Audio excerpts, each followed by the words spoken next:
నమస్తే అండి. హరిహర వీరమల్లు మూడో రోజుకి వచ్చింది. కాస్త మల్టీప్లెక్స్లో స్లోగా ఉన్న సింగిల్ థియేటర్స్ అన్నీ కూడా మంచిగా ఉన్నాయి. బాగా రష్తో నడుస్తుంది.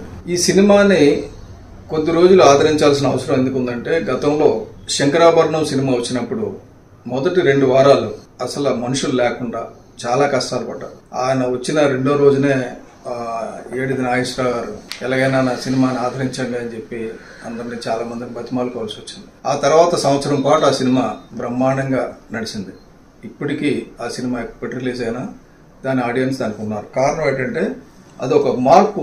అప్పటి వరకు వస్తున్న సినిమా ప్రక్రియ నుంచి సడన్ గా శంకరాభరణం అన్నది ఒక చేంజ్. ఎంత పెద్ద చేంజ్ అంటే, ఒక దేవదాసి కుటుంబం నుంచి వచ్చిన ఒక మహిళ, ఒక సద్బ్రాహ్మణుడికి మధ్యన ఉన్న సంబంధం, సమాజం చూడలేని సంబంధాన్ని ఒక మంచి పద్ధతిలో విశ్వనాథ్ గారు తీశారు. ఆ సినిమా తీయడానికి ఆయన ప్రొడ్యూసర్లు తీయడానికి ఎంత కష్టపడ్డారో, ఆ ప్రొడ్యూసర్ ఆ తర్వాత ఆ సినిమా రిలీజ్ చేయడానికి ఎంత కష్టపడ్డారో, ఇంచుమించు అంత కష్టపడడం ఈ సినిమాకి కూడా జరిగింది. ఇది హరిహర వీరమల్లుకి కూడా.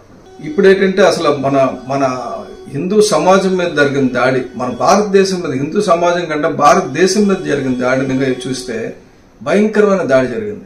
ఆ దాడి జరిగింది చాలా వరకు ఆ రక్త మరకలన్నీ కడిగేసి, ఇక్కడ బాబాయ్ హత్య అయితే ఏం జరగలేదు, గుండుపోటు అన్నట్టుగా అతను ఎవరైతే ఔరంగజేబ్ గాని, బాబర్ గాని వీళ్ళందరూ చేసిన అకృత్యాలని పైకి తెలియకుండా వాళ్ళేదో మహానుభావులాగా చిత్రీకరించారు. ఒకవేళ అకృత్యాల గురించి రాసిన ఒక అర్లైన్ రాసి వదిలేశారు. దాన్ని అసలు ఏ రకంగా ఆ రోజుల్లో ప్రజలు ఇబ్బంది పడ్డారు అన్నది కళ్ళకు కట్టినట్టుగా చూపించడం జరిగింది. ఇప్పుడు ఇంకా ఫ్యామిలీ ఆడియన్స్, ఎందుకంటే మొదటి 2 రోజులు ఎక్కువ రేట్లు ఇవన్నీ కూడా వేరేగా ఉంటుంది. ఇప్పుడు ఫ్యామిలీ ఆడియన్స్ రావడం మొదలెడతారు. కాబట్టి నా రిక్వెస్ట్ ఏంటంటే, మన దేశాన్ని ప్రేమించేవారు కానీ, మన మతాన్ని ప్రేమించేవారు కానీ, ఒక మంచిని కోరుకున్న వాళ్ళు కానీ, వీళ్ళందరూ కూడా ఈ సినిమాని కనీసం ఒకసారైనా చూసి, అది తెలుసుకుంటే అసలు ఏం చెప్తాం అనుకున్నారు పవన్ కళ్యాణ్ గారు, ఏది ఆయన తీసుకొద్దాం అనుకున్న చైతన్యం ఏంటి అనేది ఒక్కసారైనా చూడాలి. తప్పకుండా చూస్తారని ఆశిస్తున్నాను. నమస్కారం.